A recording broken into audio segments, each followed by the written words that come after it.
Ci scusiamo per il ritardo, è chiaramente una frase tristemente famosa per i treni che purtroppo dobbiamo usare anche noi quest'oggi a causa di alcune problematiche dal punto di vista tecnico, nello specifico legate alla linea internet. CN24 Live comincia con una ventina di minuti di ritardo, ci scusiamo per il disagio, ma andremo ovviamente avanti fino alle 14 come sempre sul 79 del digitale terrestre, su YouTube e chiaramente anche sul canale Viola in streaming, come piace al nostro regista Emanuele Bernardo, che andiamo chiaramente a ringraziare e salutare. Un buongiorno come sempre da Vincenzo Credendino. Andiamo subito a bomba con le notizie. Attendo dal nostro Emanuele Bernardo innanzitutto che mi dica che sia possibile andare con le immagini a Castel di Sangro, dove dobbiamo chiaramente raccontare anche quelle che sono le ultime dal ritiro del Napoli, quando ormai manca poco più di una settimana all'inizio delle ostilità. Fateci sapere anche la vostra, diteci secondo voi il Napoli ai blocchi di partenza a questo punto come si piazza, diteci soprattutto se siete, non dico preoccupati, ma non particolarmente soddisfatti rispetto a quelle che sono le tempistiche della gestione del calciomercato in casa Napoli. Leggevo le dirette non soltanto di CN24 Live, anche delle altre dirette, delle altre trasmissioni, lo speciale mercato, il filo diretto. Ebbene, ho notato, proprio in base a quelli che sono i vostri commenti, una sorta di insoddisfazione rispetto al fatto che, ad esempio, non ci sia ancora un portiere designato, un portiere titolare per la prossima stagione, che le vicende legate agli attaccanti, in particolar modo i nomi di Simeone e Raspadori, restano in una preoccupante, diciamo così, imprecisione. Definiamola imprecisione, nel senso che le loro situazioni, ecco, sono ancora ben lungi dall'essere definite. Allora, caro Emanuele, visto che ti ho visto, insomma, lavorare come sempre alacremente, possiamo già andare a Castel di Sangro. E allora buongiorno ai nostri inviati, credo che ci sia Marco Lombardi. Vediamo se sono stato edotto. Buongiorno Marco, come stai? Buongiorno a te Vincenzo, tutto bene, grazie, qui dalla piazza di Castel di Sangro, nei pressi appunto della zona nevralgica del ritiro partenopeo. Marco, ormai il ritiro di Castel di Sangro è cominciato da un bel po', anzi si avvia verso la fine. Paragoni, differenze e similitudini con quelle di Di Maro, ci sono? Sì, diciamo che i paragoni, intanto chiedo a Emanuele Bernardo in regia se può abbassarmi il ritorno. Mentre per quanto riguarda appunto i paragoni con il ritiro di Di Maro, sicuramente soprattutto nei weekend l'entusiasmo è stato l'entusiasmo dei tifosi è stato abbastanza prominente, perché appunto la grande affluenza causata dal weekend ha fatto sì che ci fossero immagini simili a quelle del ritiro in Trentino per quanto riguarda i tifosi che hanno popolato sia gli spalti dello stadio Teofilo Patini sia le strade del paese dell'Alto Sangro. Per quanto riguarda invece i giorni infrasettimanali, va detto che le previsioni di varie appunto presenze dei tifosi non sono state affatto diciamo rispettate, anzi devo dire, anzi mi duole dirlo, che durante la settimana c'è stato spesso e volentieri un po' qualche giornata flop a livello di presenze, molto meno delle aspettative appunto per quanto riguarda le presenze di tifosi napoletani qui a Castel di Sangro. Vedremo questa sera e questo pomeriggio, anzi allo stadio Teofilo Patini, quale sarà il numero di presenze appunto per assistere all'allenamento, mentre domani contro l'Espanyol, complice l'orario, complice il fatto che si tratti di una gara di sabato, quindi durante il weekend, si prevede il totale di spettatori più alto rispetto delle 4 amichevoli appunto giocate qui a Castel di Sangro. Già è stata quasi esaurita la tribuna laterale, la tribuna coperta nord, ovvero la parte centrale della tribuna coperta. Sono in fase di esaurimento i biglietti per la tribuna coperta nei due lati. mentre il settore distinti è ancora semivuoto per quanto riguarda i biglietti venduti, quindi è probabile che nella giornata di domani poi ci sia un'accelerata, fermo restando che vedo davvero quasi impossibile che si raggiunga il sold out, anzi ritengo che le curve non saranno neanche aperte. Come sta Matteo Politano? Questa è una delle domande ricorrenti, più ricorrenti nelle ultime ore, chiaramente i nostri telespettatori lo chiedono a te. Sì, Politano ha avuto un infortunio nella gara contro il Girona, il giocatore è uscito dal campo dopo essersi fermato intorno al 20° minuto, smorfia di dolore, problema muscolare al polpaccio per lui, ovviamente non ci sarà in questi giorni, né oggi né domani, non sarà a disposizione del tecnico Spalletti, che spera di poterlo vedere in campo contro il Verona nella gara di lunedì 15 agosto alle ore 18:30, quindi una situazione da monitorare. Le condizioni dell'esterno azzurro sono comunque diciamo più vicine al rientro rispetto a quanto si pensava inizialmente, perché la faccia di Politano vista dallo stadio, Patini e anche il modo in cui i suoi compagni e lo staff tecnico lo stavano consolando ci aveva fatto pensare al peggio, ma per fortuna dovrebbe essere recuperato già per la sfida contro l'Hellas di Verona, appunto il 15 agosto. Oggi non ci sarà ovviamente l'allenamento, né domani contro l'Espanyol, quindi probabilmente spazio a Lozano dal primo minuto con Kvaratskhelia poi a sinistra. A proposito di allenamento pomeridiano, confermi, oggi ancora aperto alle telecamere, addirittura questa sera potrebbe esserci una chicca, finalmente mi verrebbe da aggiungere, per i tanti tifosi a Corsiglia e a Castel di Sangro. Assolutamente sì, partiamo un po' dagli appuntamenti odierni, caro Vincenzo. Alle 17:30 allenamento pomeridiano, l'ultimo allenamento pomeridiano e l'ultimo aperto alle telecamere, quindi vi mostreremo tutte le immagini dallo stadio Teofilo Patini con appunto l'allenamento degli azzurri prima poi della gara di domani contro l'Espanyol, mentre questa sera dovrebbe esserci questa chicca, questo saluto finale dei tifosi con i giocatori presenti qui in piazza del Plebiscito durante la trasmissione dell'emittente ufficiale della SSC Napoli.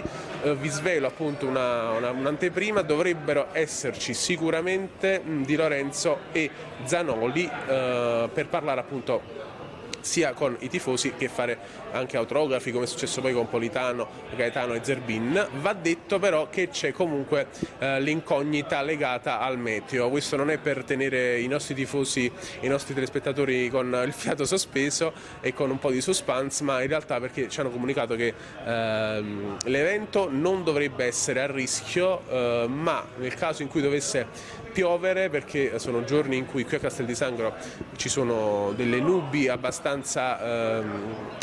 nubi che vanno e vengono e che potrebbero diciamo, causare problemi da un momento all'altro. Dicevo, nel caso in cui dovesse piovere, pronta l'alternativa, ovvero un piccolo studio televisivo all'interno qui di uno spazio della regione Abruzzo, con però problematiche che ne nascerebbero per quanto riguarda il contatto con i tifosi. Quindi per il momento comunque è tutto confermato, evento in piazza con Di Lorenzo, Zanoli e anche un altro azzurro. Noi vi aggiorneremo su tutto se dovessero esserci novità, ma ovviamente poi ci sentiamo più tardi durante l'allenamento pomeridiano. E altra chicca, perché al termine poi dell'allenamento, come è accaduto ieri, intorno alle ore 19 ci sarà lo spazio dedicato ad autografi e foto all'esterno della tribuna coperta, con dei gruppetti di tifosi che, dopo essersi messi in fila in una parte un po' più lontana della tribuna, saranno chiamati a 30 alla volta in una zona vicina all'ingresso della tribuna coperta per effettuare appunto autografi e selfie con i giocatori azzurri. Ieri abbiamo visto lo stesso Zanoli, poi Zerbin, Rachmani e anche Gianluca Gaetano. Parliamo di Meret, Marco, perché prima delle notizie vorrei chiederti tu, coi tuoi occhi, come hai visto ultimamente il portiere friulano. Si parla tanto, secondo me forse a volte anche in maniera improvvida, perché magari Meret non era un campione del mondo prima, adesso non va trattato come un brocco. Credo che serva sempre una grande pacatezza, soprattutto in certi giudizi, perché forse magari il Napoli potrebbe provare ad avere una gestione più a lungo termine, no? Magari pensare, ecco, ad un prestito, però non perdere il controllo del calciatore, chiamiamolo così, dargli l'opportunità di rilanciarsi come sta facendo il Chelsea con lo stesso Kepa. Ormai possiamo dirlo, Kepa è molto vicino al Napoli, si attendono sviluppi nelle prossime ore, però al tempo stesso io ci andrei cauto con Meret, dargli un'opportunità, perché credo che se la sia meritata, di rilancio sicuramente, e poi vedere quale potrà essere il suo futuro, magari ancora a tinte azzurre, chi lo sa. Intanto chiedo a Marco Lombardi appunto che opinione si è fatto proprio guardando l'ufficio facce, ecco, anche solo le espressioni del portiere.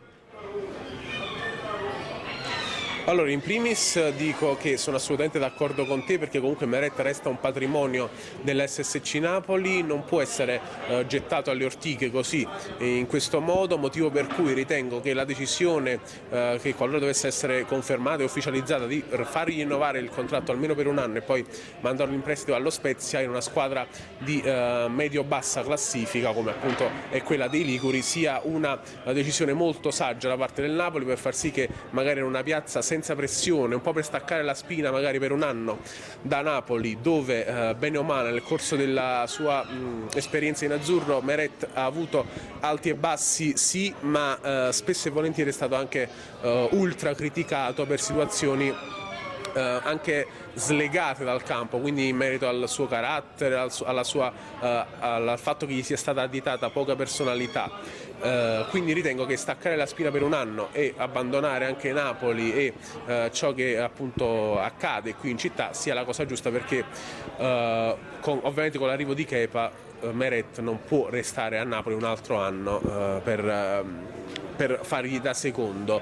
Per quanto riguarda invece l'ufficio facce, come lo definivi tu, proprio ieri al momento dell'arrivo della squadra passando dagli spogliatoi al campo ho avuto modo di avvicinarmi parecchio al corridoio che dagli spogliatoi porta alla palestra e al campo, e Meret era, diciamo, se posso usare un'unica parola, era un po' rassegnato, ma anche forse sollevato dal fatto che la questione legata al suo futuro si stia risolvendo. Poi subito dopo in campo ho avuto modo, dato che ero nel settore distinti tra i tifosi a fare le interviste, Meret è arrivato proprio in quella zona a giocare a calcio tennis con Kvaratskhelia e Rachmani, Anghissà e tanti altri. Dopo aver fatto questa sessione di calcio tennis si è seduto diciamo accovacciato a terra, e diciamo che questa sia un'immagine molto molto significativa del momento. Ripeto, credo che la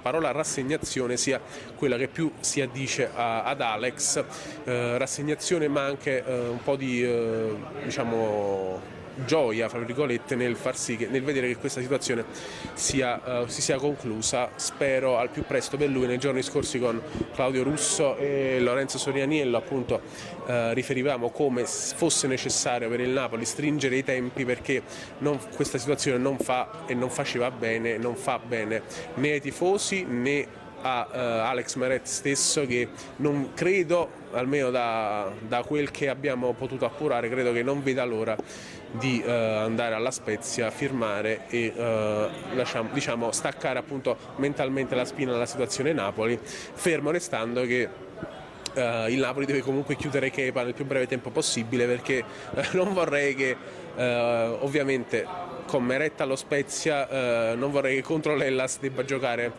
magari Marfella, perché ripetiamo come la situazione portieri in casa Napoli sia completamente da rivoluzionare, perché di fatto una cosa che ritengo abbastanza strana e anche forse non positiva assolutamente. Il Napoli ha fatto un mese intero di ritiro fra Di Maro e Castel di Sangro, dall'8 luglio a Di Maro fino al 6 agosto, quindi un mese intero di ritiro con 3 portieri su 4 che non saranno del Napoli, ovvero Meret, Contini e Idasiak, che continuerà probabilmente altrove, che non faranno parte del Napoli. Quindi la cosa più grave ovviamente è la questione Meret, perché secondo come la vedo io, appunto, non si può fare un intero ritiro con un portiere che poi non sarà della rosa durante la stagione, soprattutto dopo che Spalletti, quindi il tecnico, ha per mesi e mesi ribadito che non voleva,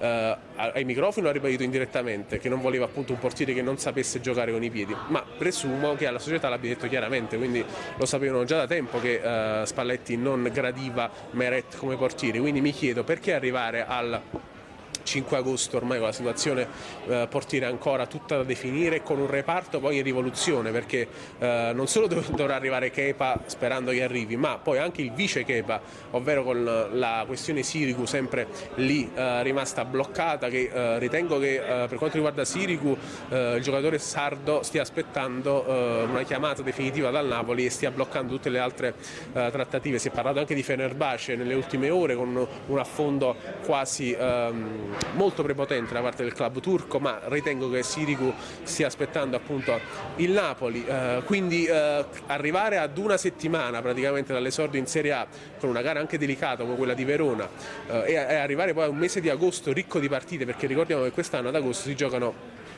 svariate partite con almeno 12 o 15 punti in palio, non ricordo se sono 4 o 5 i turni fino al 31 agosto, fino alla fine del mercato, ma ripeto, arrivare a questo momento ancora con la situazione portieri completamente allo sbando, con Meret direzione Spezia, Contini che andrà alla Sampdoria probabilmente, uno fra Marfella e Idasiak che farà da terzo portiere probabilmente Davide Marfella, e i 2 portieri ancora da dover prendere, credo che sia abbastanza grave ed è una cosa da dover sottolineare. Grazie mille, grazie Marco, a dopo, un abbraccio. Rientriamo in studio con le telecamere, abbiamo salutato Marco Lombardi con grande celerità, il nostro Emanuele Bernardo lo sa che la scaletta è rapida, bisogna seguirla, e quindi allora io subito mando il contributo che abbiamo preparato. Parlano Politano, parlano Zerbini, parla lo stesso Gianluca Gaetano e noi vi mostriamo le loro parole. No, adesso sì. Adesso funziona. No. Carlo, poi Pronto? lascio subito la parola a te. Vai, allora, Matteo, noi siamo in un posto fantastico che è Castel di Sangro. Possiamo dirlo che stavamo meglio a Formentera. Faceva sicuramente più caldo. Questo non c'è dubbio. Però, prima di lasciare tutto a Carlo Albino, non perché è qui, ma vi assicuro che Matteo Politano è un professionista serissimo. Tanto che ogni giorno nella sua vacanza alle Baleari si è allenato tutti i giorni. Questo significa essere un campione come Matteo Politano. Grazie. Bravo. Io partirei per una questione di affinità geografica, essendo noi napoletani, da Gianluca Gaetano. Ciao a tutti. Gianluca, innanzitutto, insomma, si ritorna a casa quando si veste la maglia azzurra, o sbaglio? Sì. Che emozione dà questa maglia? Che voglia vestirla a lungo questa maglia? Ma è un'emozione indescrivibile. Sono napoletano e ho tantissima voglia di giocare con questa maglietta. La prima impressione quando hai conosciuto Luciano Spalletti? Ho un ottimo rapporto, è molto bravo con i giovani e ci aiuta tanto a crescere e imparare cose nuove. Non so se ve ne siete accorti, ma Gianluca Gaetano è emozionatissimo! Ma qua c'è Napoli! Ruolo preferito di Gianluca Gaetano, dai, perché ognuno si mette in un ruolo, ma il tuo vero ruolo qual è? Nessuno. Carlo, faccio un attimo il guastatore di feste, usa il mio microfono, abbi pazienza. Eccolo. Come sempre detto, mi piace fare la mezzala, però sono molto disponibile a fare un po' tutti i ruoli del centrocampo. Fammi capire una cosa, ma tieni a restare a Napoli oppure pensi che sia giusto magari un anno come hai fatto benissimo per esempio a Cremona? No, ci tengo a restare a Napoli. Sono napoletano e il mio sogno è giocare a Napoli e fare gol al Maradona. Questo è arrivato. Valterone, Io ho una domanda per Alessio Zerbin. Senti Alessio, il tuo procuratore Furio Valcareggi lo sa bene. Io mi sono molto arrabbiato, non con te, ti tranquillizzo, perché ho detto, ma è mai possibile che se un giocatore del Frosinone va alla Juve, è fortissimo, Gatti, i titoloni, l'esordio in nazionale, poi ce n'è uno che è fortissimo, che è di proprietà del Napoli, che da Frosinone va, ma lui non ha ancora esordito in Serie A, ha già esordito in nazionale. Ho detto, io ve lo dico in anticipo perché dopo è troppo facile, ci sarà una sorpresa quest'anno a Napoli in Serie A ed è questo ragazzo qua. Questo è un fenomeno, ragazzi. Ti ringrazio, ti ringrazio. No, però non mi l'hai deludere. fatto diventare rosso. l'hai No, fatto ma lui, diventare- ragazzi, ma Zerbin è un giocatore. Allora, io ne ho parlato con qualcuno che è nello staff di Mancini. Sono innamorati di Zerbin. A proposito, ma domani viene Valcareggi qua, è vero? Me lo confermi? Sì, sì. È dovrebbe che noi venire. giornalisti siamo fetenti, ci abbiamo le Sapete notizie. tutto. Più o meno. Pensa che io sapevo che Politano restava quando stava con l'infradito e con il bermudino a Formentera, perché Matteo, lo possiamo dire, Matteo è felice di stare a Napoli e Napoli deve averli giocatori e uomini, lo diciamo che resti? Grazie. Allora aspettate, notizia per i colleghi, stiamo ufficializzando che Politano resta a Napoli, corretto? Ma glielo vogliamo rimanere. fare un coro a Matteo Politano che dichiara Ah amore? sì! Grazie. Quindi, mercato chiuso per Politano, dovesse arrivare qualcuno, che gli diciamo a questo qualcuno, Matteo? No, non so, dobbiamo ascoltare quello che pensa comunque la società e il mister. Io ho dato la mia disponibilità a rimanere, poi nel calcio non si sa mai quello che può succedere. Vediamo che succede questo mese. Diciamo anche che ti abbiamo visto subito dentro al progetto, hai giocato bene già dalle prime battute, le prime partite lì a Di Mauro Folgarida, lo hai dimostrato ora, un giocatore che ha la testa altrove, non fa quello che hai fatto tu, pronti via, hai sempre dimostrato di giocare per questa maglia. Io questo è un complimento che ti faccio, hai la testa libera da altri pensieri. Sì, assolutamente sì, ma io sono felice di indossare questa maglia e quindi cercherò sempre di dare il massimo per il Napoli. La nazionale ci pensi, Matteo? No, adesso pensiamo al Napoli, la nazionale più avanti. Sai che mi viene in mente? Per una volta, Gianlu, scusami se mi permetto, ti faccio vestire i panni di un calciatore, anche Gianluca è stato con Mancini allo stage. Fai conto che non sei Gianluca Gaetano, ma che sei Raspadori. Il Napoli si ritroverebbe, ove mai riuscisse ad acquistarlo, un potenziale tridente della nazionale.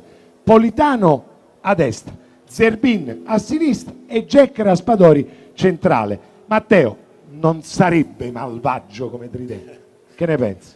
No, penso che sia un bel tridente, però ci sono anche altri giocatori. Penso che il Napoli quest'anno abbia fatto un buon mercato, comunque sono andati via giocatori importanti, ma ne sono arrivati altrettanto, quindi c'è bisogno di tempo, di lavorare e sono sicuro che faremo un grande campionato. A me piacerebbe che un giocatore esperto, bravo come Matteo Politano, facesse anche così da tramite tra il Napoli e la tifoseria, con un messaggio, con quello che è il tuo pensiero, con le tue aspettative per la prossima stagione, Matteo. Cosa ti senti di dire? Ma il massimo impegno sicuramente, noi cercheremo in tutti i modi comunque di far felici i nostri tifosi che hanno sempre risposto presenti quando sono stati chiamati in causa, quindi almeno da parte mia e penso di tutti i giocatori ci sarà il massimo impegno fino a fine campionato. Carlo. A Politano, Me la consenti una a Zerbino. domanda? Si è capito che Zerbin è il mio pupillo. Senti Alessio, io ti ho osservato spesso quest'anno a Frosinone e spesso ho avuto modo di intervistare il direttore Angelozzi. Mi sembra evidente che il tuo ruolo naturale è esterno alto a sinistra, per essere chiari, dove giocava Insigne e dove gioca oggi Kvaratskhelia. Poi però parlando con Angelozzi mi diceva guardate che Zerbin a gamba va come un treno a tutta fascia. Se ipotizzassi per un futuro un ruolo a destra o a sinistra alla A destra già siamo abbastanza. No, però Basta. aspetta, Matteo. Ma Fallo non giocare a sinistra. non tu e Lozano. Quarto a destra o quarto a sinistra come Zambrotta? Ti stuzzica come cosa o no? Ma anche chi è Zambrotta? No, te lo dico. Era appena nato. Ti piacerebbe, Alessio? No, l'ho provato qualche volta sia l'anno scorso che quest'anno in ritiro e diciamo che mi devo applicare un po' più difensivamente. È bello attaccare, un po' meno difendere, quindi cercherò di imparare anche quel ruolo lì perché credo sia importante essere duttile nel calcio. Senti Alessio, sei il giocatore che ha avuto uno switch importante in un tempo relativamente breve, perché si è sempre detto tanto bene di te, però l'anno scorso a Frosinone hai avuto uno switch, ma è anche uno switch di carattere mentale, hai superato qualche remora, perché l'anno scorso veramente la convocazione non è certamente un caso. No, fin da sempre ho sempre cercato di fare il massimo, questo era il mio obiettivo, arrivare sempre a giocare col Napoli, sognavo questo giorno di avere la possibilità di giocare col Napoli, però l'anno scorso ho avuto un anno importante anche grazie, come dicevi te, al direttore, al mister, ho tutto un ambiente che mi ha permesso di esprimermi al meglio. Te la vuoi giocare questa chance con il Napoli o credi anche per te che sia giusto magari fare un anno ancora in più fuori da questo Napoli e magari una società tipo il Frosinone o simili? No, certo che mi piacerebbe giocare al Napoli, credo un po' a tutti. E poi ci sono le scelte da fare e vedremo, lo decideremo insieme col mister, con la società e cosa sia più giusto fare per me. Gaetano dice no. Gianluca, Pure Politano non dice stare- no. No, dai, Gianluca, fammi capire una cosa. Cosa daresti per giocare titolare alla prima di Champions League al Diego Armando Maradona da napoletano? Darei la vita sul campo a ogni allenamento. Queste sono le risposte che ti entrano nel cuore. Senti Gianluca, parliamo di campo ora. Tu sei molto duttile, Spalletti è rimasto colpito da questa tua disponibilità. Ma Gianluca Gaetano si vede più in un 4-2-3-1 o nel 4-3-3 che ultimamente provate? O ti vedi in campo a prescindere dal modulo? No, sicuramente nel 4-3-3, come ho detto prima, mi piace fare molto la mezzala rispetto agli altri ruoli, però dipende dai moduli in cui giochiamo.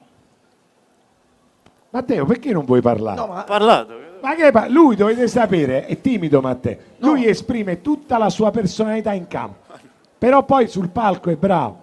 Matteo, che aspettative può avere il tifoso? Perché tu hai detto una cosa, si è chiuso un ciclo, qualcuno è andato via, no? È vero, è andato via Koulibaly, ma è arrivato Kim, è andato via Insigne, è arrivato Kvaratskhelia, è andato via Gulam, ma è arrivato Mattias Olivera, è andato via Manolas, ma è preso Ostigard. Tra l'altro il Napoli si muove anche su un ruolo importante come il portiere, le voci di mercato.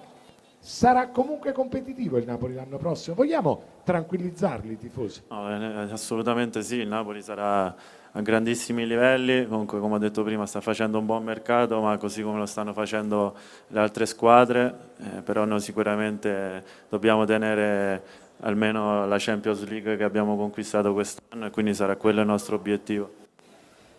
allora, una delle cose che dà più fastidio ai calciatori sono le pagelle, dico bene?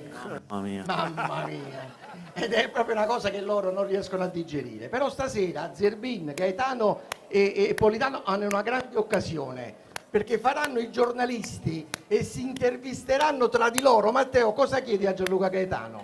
Da giornalista vero, qual è la domanda che ti senti di fare? Ci pensa, ragazzi. Mo lo mette in Mi dà difficoltà. un po' di tempo per pensare. Inizia da Zerbin. Allora, Zerbin, fai una domanda a Gianluca. Facile. Non è proprio facile il ruolo del giornalista, Mani in difficoltà. Qualche domandina. Aspetta che suggerisco a Matteo. Allora Gianluca, a falla tu a Gaetano, Politano. dici a Gaetano che rapporto c'hai con Spalletti? Come ti trovi col mister? No, già gliel'ha chiesto. Ah, già gliel'ha è chiesto. troppo mi ero semplice distratto, questo. troppo Vediamo se Gianluca la fa a Politano la domanda. Allora aspetta, ce l'ho la domanda. Chiedi, ma un giorno sogni di diventare capitano come Insigne? Ma è facile questa. Troppo, come Matteo, ma risposta. tu tieni proprio a cazzimma. È troppo semplice questa. È Una normale domanda che più rispondi. No, sì. Zerbini è carico, è pronto. È Vai, pronto. Alessio. Vai, Alessio. Se stasera stacchi un po' prima con la PlayStation. Sì, allora, se volete un consiglio, non andate mai in macchina con Gaetano. Perché cosa ascolta? No, perché non sa guidare. Ah, non sa guidare, ma io pensavo la playlist. No, non sa La guidare. Ho playlist. fatto la prova in camera con PlayStation. Ma era la Play, bocciato. era. È uguale. Le basi. Chi è più forte a PlayStation? Dipende a che gioco. A che gioco, ragazzi? Io non FIFA. sono, A FIFA. io non sono FIFA. esperto. Manco io. No, FIFA no, solo sparatori per me. Uccidere. Sei rilassa, tranquillo. Insomma. Però devo dire che questo bel siparietto che hai inventato ci consegna un gruppo, loro sono in 3, ma vi assicuro che è così anche con gli altri, che è molto unito. Calciatori di grande livello, ma ragazzi sani che stanno bene tra loro. E sappiatelo, il segreto vero è il gruppo unito, e questo mi dà l'esatta dimensione di quanto sia stato bravo Spalletti e loro a creare un bel gruppo. Bravi ragazzi. Grazie. Certo Matteo, ma tu pure a scuola ti facevi suggerire le domande. Per quello che andavo, sì. Allora chiediamogli per esempio a livello musicale, noi che a Kiss Kiss Napoli proponiamo anche musica, che musica ascolta? Va, Vasco. Vasco ascolta. Gianluca, Vasco. ma no, dicevi Io ho tu. detto. Tu, Matteo, tu che ascolti? No, non ascolto molto, poca roba. Come poca roba? Poca roba. Un po' di reggaeton spagnolo, così. Io voto Matteo Politano perché Fai Vasco balletto. per me è il Alessio. mio, Sa balla benissimo, è il Gaetano. mio comandante Vasco Rossi. Zerbini cosa ascolta? Ah, molto, molto commerciale, un po' da Spotify top 50, molto tranquillo. Alessio è proprio un bravo, io l'ho conosciuto, tu in che anno sei arrivato a Napoli? 6 anni fa? Sì. Allora ero a Castelvolturno, passa giunto, lì arriva Valcareggi Furio che il suo procuratore, quanti anni hai ora? 22? 23, quindi era proprio un bambino, e Valcareggi mi dice: lo vedi questo? Si chiama Zerbin, questo diventa un grande calciatore. Io dico: ma questo è un bambino, ma quale calciatore? E ha avuto ragione Valcareggi, e io sono felice per te. Mezzo calciatore ancora. Mezzo. Che umiltà, Mezzo.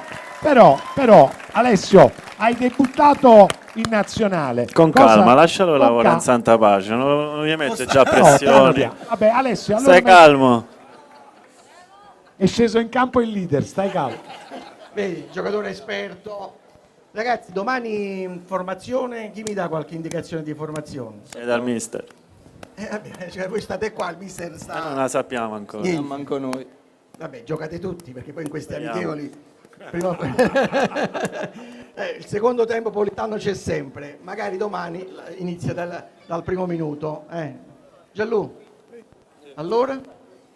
Questi A posto. giorni come passano? Questo fine del ritiro, come te la immagini? Come passano? Finisce presto. Sabato non è lontano. Ma come li passo? A fare allenamento. Lo so, l'hai già capito a fare allenamento. PlayStation, allenamento. PlayStation. Poi le distrazioni del ritiro quali sono? La telefonata a tua moglie? La moglie, la bimba. Che Che mi ne da manca. poco, giusto? Sì, c'ha un anno C'è un e annetto. un mese. Come si chiama tua figlia? Carmela Pia. Ragazzi, un applauso alla piccola. Poi per un papà. Gianluca, me la stare consenti lontano. una domanda sul tuo compagno di squadra alla Cremonese? Io sono molto amante del ruolo del portiere. È così bravo Carnesecchi, davvero è proprio un gran bel portiere? Sì, Marco è un giocatore forte. Merita anche di stare in nazionale, perché fa delle cose straordinarie.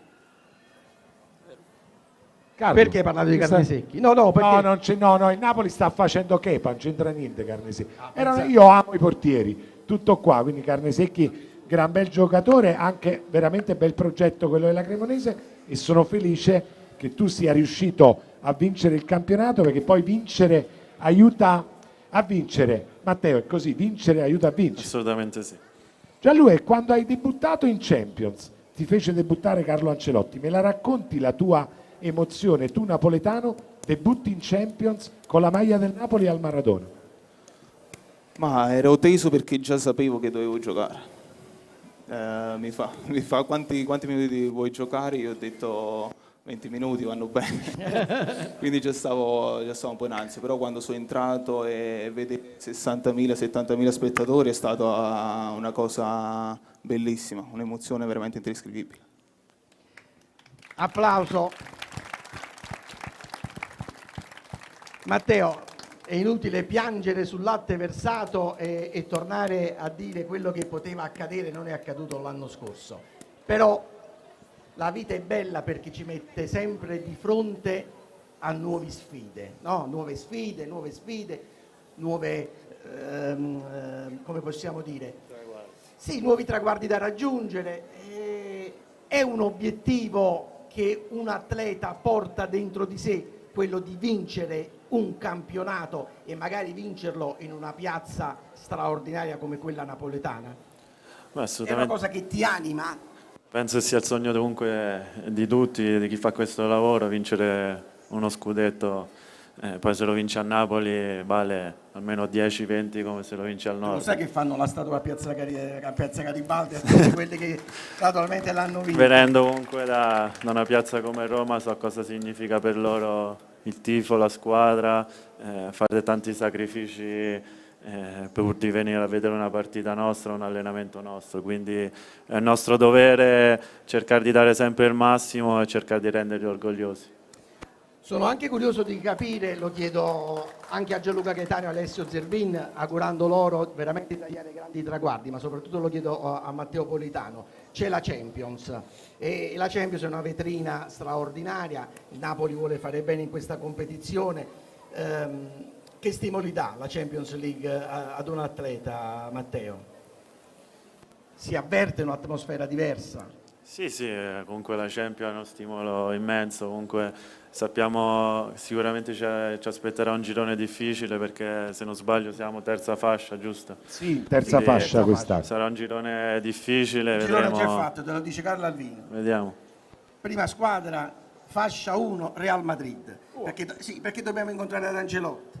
Seconda fascia, Chelsea, perché ama chiappare Koulibaly. Terza fascia il Napoli, e quarta fascia Trabzonspor perché ama incontrare Marek Hamsik. Questo sarà il girone del Napoli, perché girone d'inferno. A livello di sorteggi lo sai, siamo proprio storici, siamo calamita di Hawaiian quando c'è da fare il sorteggio. Ragazzi, a voi insomma è anche un sogno, no? Magari anche uno scampolo di partita in Champions, è una cosa. Gianluca ha avuto questa gioia, tu Alessio ci pensi magari un giorno l'esordio in Champions? Certo, solo credo la musichetta prima della partita fa venire la pelle d'oca e credo che sia il sogno di tutti i giocatori del mondo giocare una competizione del genere, quindi mi auguro che un giorno potrò fare anch'io una presenza o comunque giocare la Champions League. Con la maglia?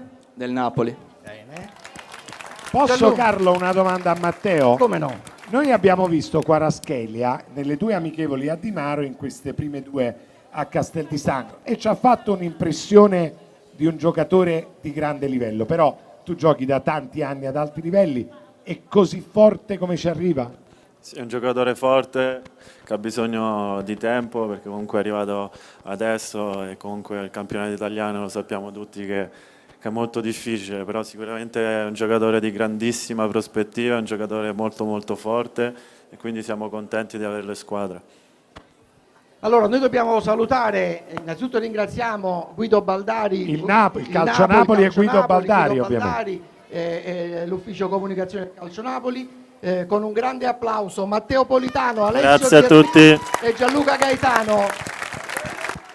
Posso, Carlo? Devi. Allora, io non solo voglio ringraziare Guido Baldari e il Napoli, ma mi permetto queste iniziative e conoscere anche il lato umano e far sì che ci sia l'abbraccio. Vi do soltanto una parola, che sia per voi e per tutti i tifosi e per il Napoli e per noi. Si vince insieme e da oggi lo ripeterò all'infinito, insieme, tutti insieme. Quindi mi auguro che il Napoli, e mi risulta che stanno lavorando faccia un'altra serata così, tutti i tifosi insieme, la squadra insieme, Spalletti insieme, De Laurentiis insieme, noi giornalisti anche facendo il nostro lavoro insieme, perché insieme si può. Grazie ragazzi. Grazie a tutti. Grazie a voi. Forza Napoli! Forza Napoli! Adesso c'è la Vox, possiamo farla. Salutiamo Politano, ciao Gianluca. Ciao grande. Allora, qui c'è il delirio, noi mandiamo in onda la Vox dedicata a Osimhen di Adriano Pastore. Eccola Prego qua. regia, vai.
Delirio, dove c'è l'entusiasmo, l'abbraccio di Piazza del Plebiscito, tutto Castel live. di Sangro agli azzurri, autografi, fotografie, veramente il delirio, e le telecamere fanno bene a ingaggiare sui tesserati del Napoli un po' di calma, L'entusiasmo cerchiamo della piazza, l'entusiasmo dei tifosi. bello, con calma, i ragazzi del Napoli si sono trattenuti qui sul palco a firmare autografi, a fare selfie. E c'ho pure una bella Lei cosa notizia. fa, signora? È riuscita ad avere l'autografo? Disposizione, tutto live. Tutto live. Tutto live, ecco qua, facciamo... Direttore, vieni. Dopo, durante la pubblicità, firmo tutto. Ecco giuro. qua, ecco qua. È Carlo, bello c'ho una bella notizia per Allora, te. Walter De Maggio, cerchiamo... sarà impossibile ricomporre la piazza. Prego, Però signora. c'ho una bella notizia. Una bella notizia, il C'ho direttore una Walter bella De notizia, Maggio. me l'ha comunicata Guido Baldari. E rieccoci in studio dando il buongiorno a Salvio Passante. Allora Salvio, che notizie ci porti? Ciao, buongiorno, sono appena rientrato, le notizie le devi dare tu. Io già le ho date, Ah. mica te le sei perse. Sì, perché non Allora, vedi, stavo non stai sul guidando. pezzo, non stai sul pezzo. Ad ogni modo. Allora, fai un po' un riassunto e poi magari diamo insieme gli ultimi aggiornamenti. Facciamo dai. un sunto della situazione. In questo momento il Napoli sta lavorando innanzitutto alla figura di un primo portiere. Si attendono aggiornamenti per quanto riguarda Kepa già nel corso di questo weekend. Molti dicono entro sabato. Io vi invito ad una calma ulteriore, però sono chiaramente ore caldissime per quanto riguarda l'arrivo di Kepa al Napoli. Si è lavorato nel corso delle ultime ore per quanto riguarda i bonus che andranno al Chelsea in caso di vittoria o di raggiungimento, ecco meglio, da parte del Napoli di alcuni obiettivi. Raspadori, resta ancora una pista vivissima, suffragata da quelle che sono le parole di Luciano Spalletti, che non ho letto prima e che invece vado a leggere in questo momento. Perché? Perché ha detto su Raspadori, non è un mio giocatore, ma è un ragazzo che avrebbe tutte le caratteristiche per darci una mano, giovane, forte, versatile in tutti i ruoli dell'attacco, intelligente e soprattutto educato, a personalità, e noi ne abbiamo persa un po' nel passaggio da un ciclo all'altro. Vediamo, con lui saremmo nella giusta direzione, sarebbe il sostituto naturale di Mertens. Qui Spalletti sposa la tua teoria, vale a dire Simeone per Petagna, Raspadori per Mertens. Però se il Napoli poi vuol giocare a 3, che se ne fa di tutti questi calciatori? Se il Napoli vuole giocare a 3, Raspadori può giocare da esterno, a destra o a sinistra. Per questo ti dico, è un investimento, come parlavamo anche nei giorni scorsi, che il Napoli fa a prescindere, perché sa che questo giocatore in ogni posizione lo può impiegare indistintamente. Per questo, a mio avviso, se davvero, come sembra, nella lotta al giocatore si è sfilata la Juve dopo l'incontro, c'è il Napoli. Quando un giocatore, Vincenzo, si mette in testa che è arrivato il momento di cambiare aria, cambia aria. Mi auguro che lo faccia prima possibile. Ve l'avevamo detto che la Juve aveva fatto un inserimento, diciamo, più di disturbo che peraltro. Questo l'avevamo anticipato. Di disturbo, però, a differenza degli altri anni, dove magari avevano, oltre che il disturbo, avevano anche la possibilità economica di disturbare. Questa disponibilità economica la Juve non ce l'ha, perché negli ultimi 2 anni anche loro stanno spendendo soldi in maniera oculata e non li buttano più, perché la vicenda, ne sono usciti praticamente distrutti dall'acquisto di Ronaldo, dove presero un giocatore ultra trentenne, over 30, pagandolo 100 milioni di euro, e poi Ronaldo, che doveva portare la Champions League, ha vinto ha vinto lo scudetto, ma non ha portato a casa quello che era il vero obiettivo, ovvero la Champions League. Se da un lato è stato un grande colpo mediatico, sotto il profilo finanziario è stato un bagno di sangue. Quindi la Juve, che non può più permettersi di strapagare giocatori, e anche l'investimento di Raspadori, al di là dei buoni rapporti tra il club bianconero e l'AD Carnevali del Sassuolo, se non gli porti i soldi al Sassuolo difficilmente lascia partire i suoi giocatori. Il Napoli in questo contesto sta spingendo soprattutto perché ha dalla sua il gradimento di Raspadori, che leggevamo anche stamattina sulla Gazzetta dello Sport, ha già chiesto informazioni sulla città, ha chiesto come la gente vede il suo acquisto, si è informato anche con qualche compagno di nazionale per capire anche l'umore della piazza in questo momento. Raspadori che verrebbe con grande entusiasmo, proprio lui che da 3 anni e mezzo gioca stabilmente in Serie A nonostante la giovane età, è pronto per una grande piazza come Napoli. Quindi secondo me questa trattativa davvero può andare in porto, e per me sarebbe un grande colpo da parte del Napoli, perché non potendo arrivare a giocatore di un gradino più alto di Raspadori, come può essere Zaniolo, che è nel mirino di grandi club e ambisce anche a ingaggi diversi rispetto a Raspadori, che tra virgolette si accontenterebbe di 2 milioni e 4, differenza di Zaniolo che lascerebbe la Roma solo per un ingaggio superiore ai 4 milioni.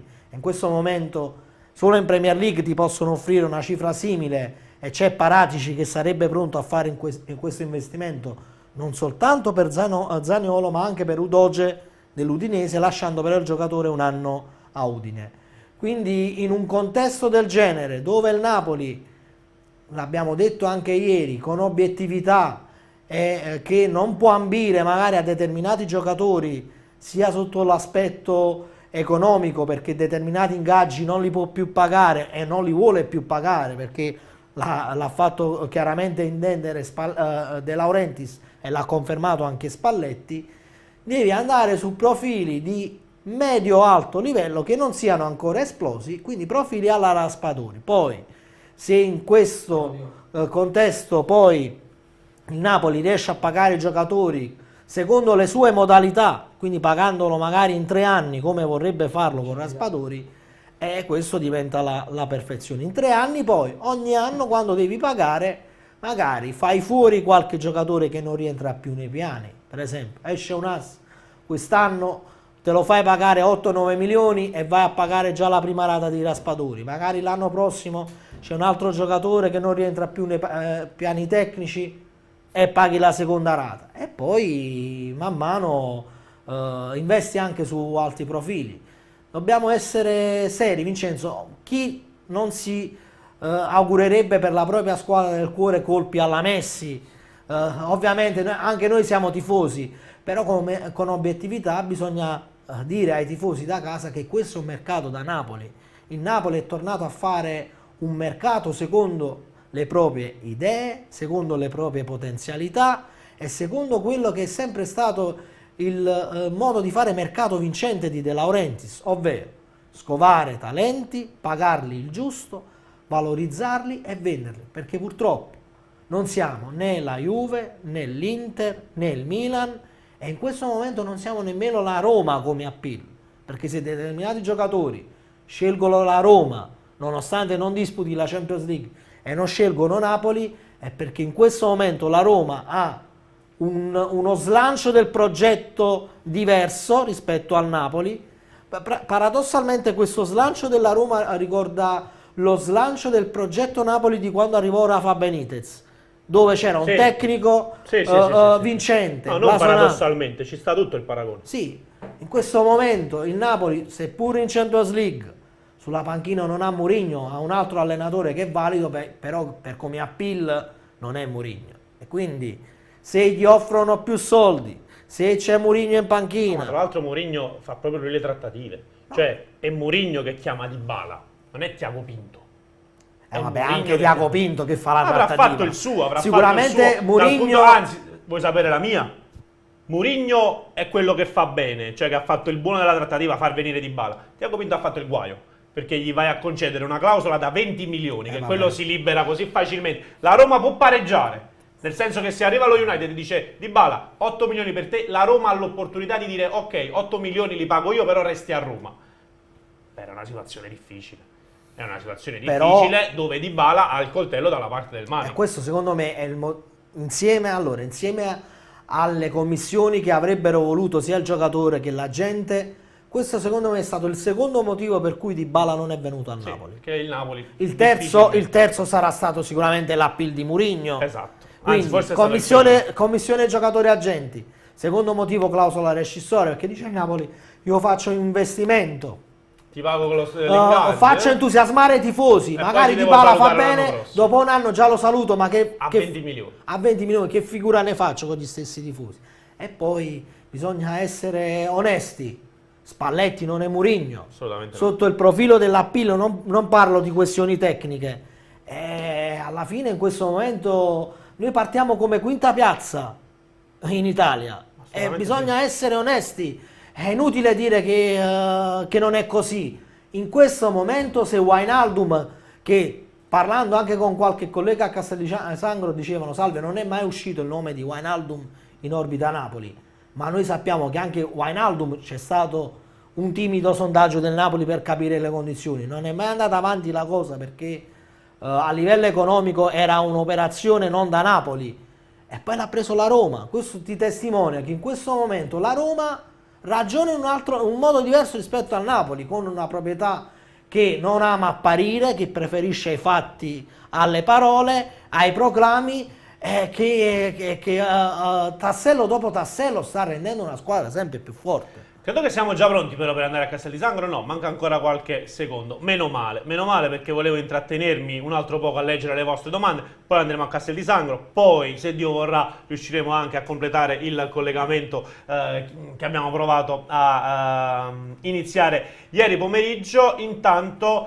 Francesco L scrive: la Roma ha fatto quello che ADL non ha fatto non con Benitez ma con Ancelotti. nel senso che il Napoli aveva ancora una volta un grande allenatore di richiamo, capace di portare grandi calciatori, ma in quel caso il club non gli ha dato carta bianca, non gli ha permesso di fare quello che voleva. Guarda, se fossero veramente arrivati quell'estate Icardi in attacco, e sarebbe stata la perfezione, perché Icardi nel calcio italiano già era ambientato, un attaccante da almeno 20 gol, e poi è andato al Paris Saint-Germain e si è rivelata sotto il profilo economico l'operazione della vita, perché lo pagano quanto vuole, ma sotto il profilo tecnico oramai Dybala non dico che è uscito dai radar dei grandi club, ma quale grande club quest'estate ha pensato a Dybala per l'attacco? Nessuno.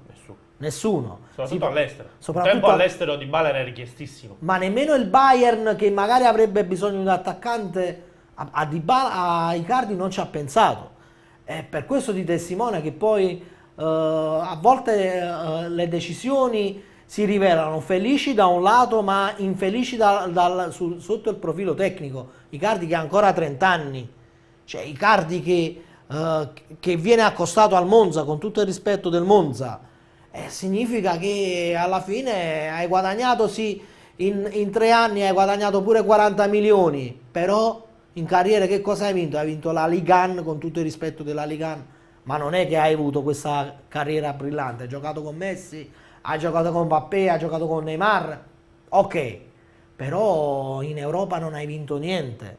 Adesso sei sulla lista degli esuberi, non sei nel vivo del progetto. Se quell'estate fossero arrivati Dybala, James Rodriguez, che era una richiesta di Ancelotti, nonostante poi, come avevamo più volte detto noi, giocatore preferiva l'Atletico Madrid al Napoli, addirittura era stata preparata la presentazione all'Atletico Madrid, e quell'estate ci siamo beccati i peggiori insulti.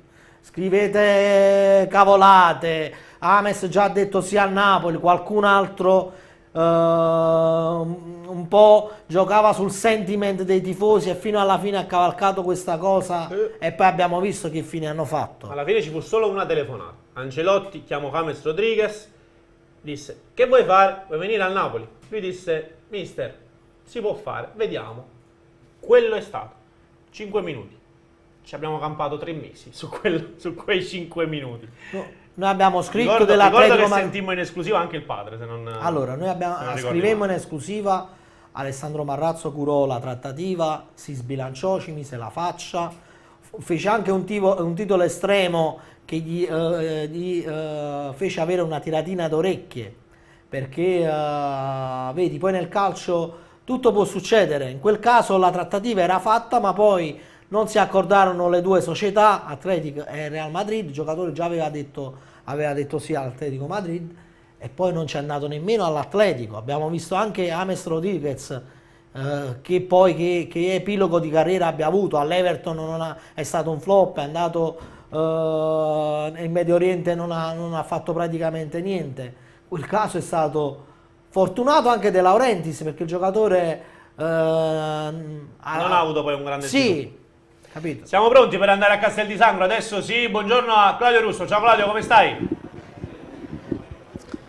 Buongiorno Vincenzo, buongiorno Salvio, buongiorno a tutti i nostri telespettatori. Qui da Castel di Sangro l'area è quella da ultimi giorni di scuola, anche perché di tifosi per ora non se ne vedono tantissimi. La speranza è che possano arrivare oggi per l'allenamento a porte aperte alle ore 17:30, tutto in diretta su Calcio Napoli 24 TV, e chiaramente la speranza anche del sindaco Angelo Caruso, come racconta dai nostri microfoni qualche pomeriggio fa, è quello di avere il sold out per Napoli e Spagnol. Francamente un po' difficile, visti i dati d'affluenza degli ultimi giorni. Prima di lasciarvi alla vostra curiosità, giusto un'aggiunta sulla questione James Rodriguez di cui parlavate prima. Come raccontava il nostro Alessandro Marrazzo, se ricordate bene, ci fu una tournée americana in cui l'Atletico Madrid vinse, se non sbaglio, 7-2, e da lì poi il Real decise di bloccare la cessione, perché una sconfitta del genere, e in aggiunta la cessione di James, era impresentabile agli occhi dei tifosi. Di solito a Di Maro, diciamo così, i dirigenti del Trentino fanno in modo, ecco, che il ritiro di Di Maro sia caratterizzato anche, non lo so, da qualche presentazione importante, nel senso che fa piacere agli organizzatori del Trentino sapere che il Napoli conclude un grande colpo e lo fa annunciandolo tra le montagne del Trentino. È un discorso questo che possiamo fare anche in questo momento a Castel di Sangro. A Castel di Sangro ti chiedo se serpeggia nell'aria la possibilità che possa arrivare un grande annuncio. Ecco, il Napoli può far felice anche la regione Abruzzo. Allora Vincenzo, qua è una questione puramente contrattuale. Perché? Perché per quanto riguarda Di Maro, negli accordi che ci sono tra il Trentino, la Val di Suda e il Napoli, c'è garantita la presentazione in piazza della squadra, in piazza Madonna della Pace, come vi facciamo vedere ormai da 11-12 anni, anno più anno meno. Qui a Castel di Sangro l'accordo non è stato perfezionato al 100%, ma la situazione non aiuta perché Castel di Sangro rispetto a Di Maro Folgarida è un comune più grande, più dispersivo, quindi anche per i tifosi non c'è la questione, voi conoscete Di Maro, chi c'è stato sa quanto sia grande, quindi la calca dei tifosi è pressata tra virgolette in veramente poche decine di vie. Castel di Sangro è un po' più estesa chiaramente e nonostante la grande disponibilità dell'Abruzzo, e tante volte ne abbiamo parlato e vi abbiamo mostrato le immagini, è chiaro che un numero di tifosi anche uguale a quello lì che viene a Di Maro viene avvertito in maniera diversa, assolutamente. La questione delle presentazioni, diciamo che ci sono state le due conferenze stampa di Mattias Olivera e di Kim Min-jae, ci sono state 4 amichevoli invece che 2 con avversari di gran lunga superiori alla Naune e al Perugia. Stasera dovrebbe esserci un altro incontro in piazza tra giocatori del Napoli e i tifosi sul palco della radio ufficiale. Dovrebbero esserci Giovanni Di Lorenzo e Alessandro Zanoli.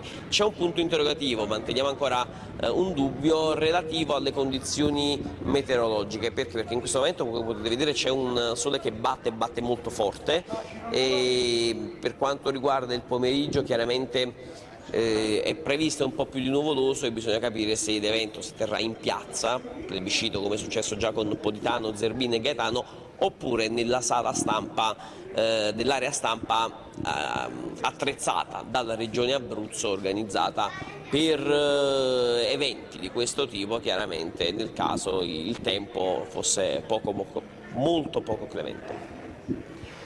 Ovviamente vorrei anche farti interloquire con il nostro Salvio, ma lo vedo alla ricerca di notizie spietata e quindi ti faccio io No, più che altro... Ah no, c'era, vedi? Guarda. Allora, Claudio, devi cercare di farci avere il numero esatto dei biglietti venduti di tutte le prime 3 partite.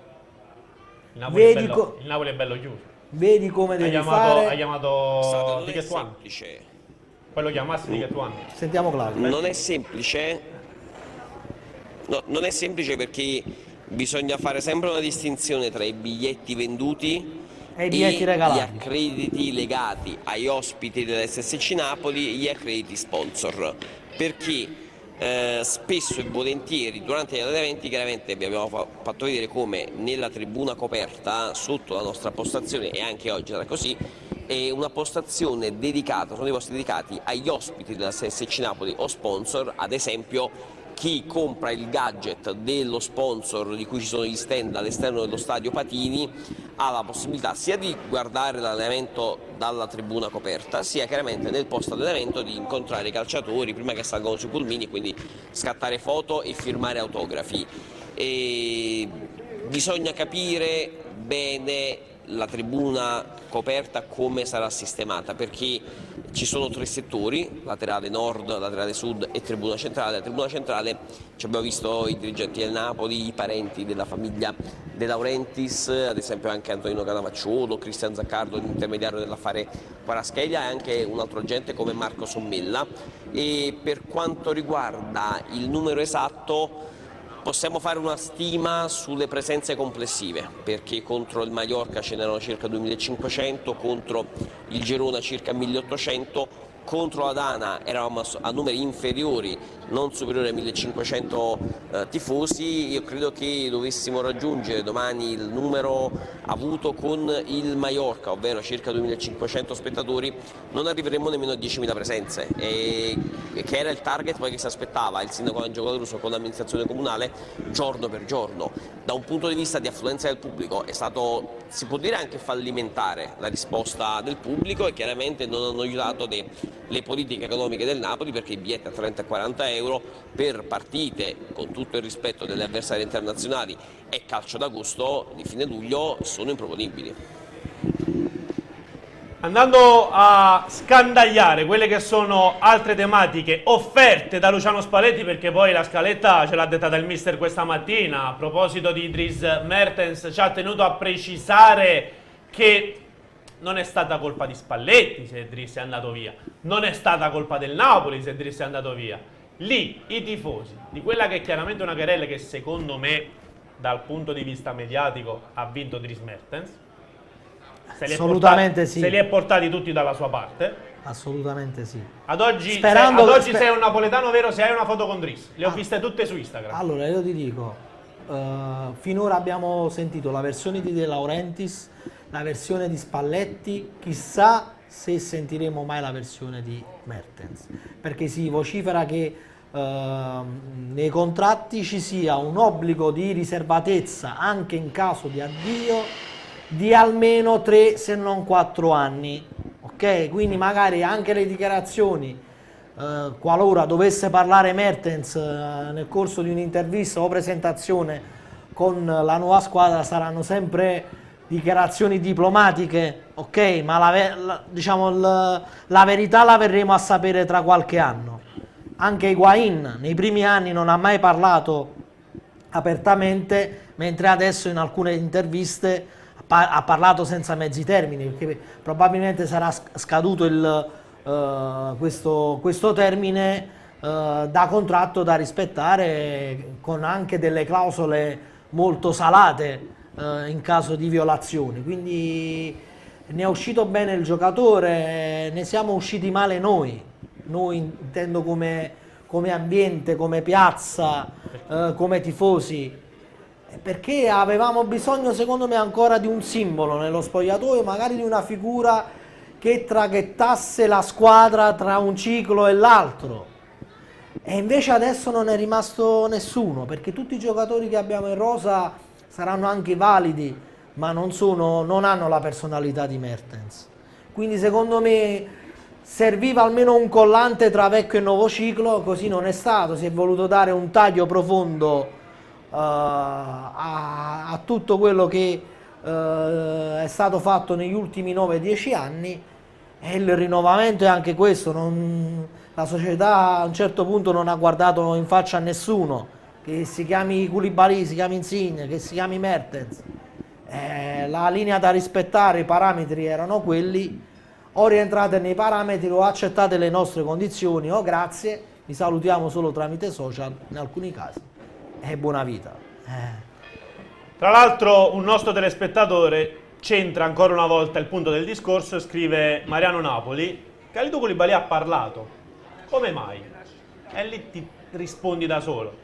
Quando ci si saluta e nel frattempo avviene un passaggio di denaro così importante, per convenienza, tutto è risolto, non ci sono le multe, Koulibaly può parlare, può fare quello che vuole. Quando invece ci saluta con questi litigi, con queste stoccatine, poi interviene però il contratto. attenzione, Koulibaly ha parlato, ma ha parlato anche bene, perché ha detto io rispetto il presidente, io rispetto De Laurentiis, ma non è quello che penso, e tra l'altro in società sono convinto che non tutti la pensano come lui. Ma anche i napoletani non la pensano allo stesso modo. Quindi Koulibaly ha parlato, ma ha parlato anche in maniera diplomatica, ok? Non si è esposto a dire no, De Laurentiis o questo e l'altro, mentre gli altri giocatori, soprattutto Higuain, che sarebbe quello, come dire, che potrebbe rivelare quanti più segreti possibili. Si parlava anche di una commissione al fratello non riconosciuta, tante cose, la storica esultanza al San Paolo, dove indicava appunto la tribuna dicendo è colpa tua, è colpa tua. Colpa. Chissà dietro quel colpa tua quante cose c'erano, Però vedi Vincenzo, questo fa parte della vita come nel calcio, le cose iniziano ma poi finiscono. Ovviamente noi avremmo voluto che la storia con Driss non finisse mai e che magari finisse quella come giocatore ma iniziasse quella da dirigente, da uomo del club, da una figura alla Zanetti nel Napoli che sarebbe stato fondamentale. Sarebbe stato anche bello un Driss che avesse anche ripercorso per certi versi le orme di Canè, di Vinicio, di Pesaola, di stranieri che poi si innamorano della città, che diventano figli di Napoli e che fanno figli a Napoli, quindi danno anche mettendo radici in città. Tra l'altro il figlio di Vinicio è console brasiliano qui a Napoli, quindi hanno sposato proprio la città in pieno. Sarebbe stata una bella storia da raccontare, non sarà così. Mertens farà un finale di carriera da un'altra parte, però ha promesso che resterà a Napoli a vivere, il figlio crescerà qui, come sono cresciuti anche i figli di Cavani qui in città, però ci dovremo accontentare di vederlo sotto un'altra veste. Chiusura a te Claudio, lapidariamente. Ma guarda Vincenzo e Salvio, su Mertens si può dire una cosa molto tranquilla, non ne esce bene nessuno, se vede nemmeno Mertens, perché comunque a un certo punto si avvertiva il sentore che la questione Mertens fosse puramente economica, perché chiaramente ognuno fa i propri interessi. Il Napoli magari ha avuto convenienza nel far uscire determinate cifre richieste dal calciatore, non facendole rientrare nel discorso che faceva Salvio prima sulla questione economica. Io ti dico la verità, credo che di tutti gli addii di questa ondata, tra Insigne, Koulibaly, Ospina e Mertens, quest'ultimo è quello che ne esce peggio, ma non in quanto Dries Mertens, proprio come situazione gestita male, veramente con i piedi. Tutto chiaro Claudio, un grande abbraccio.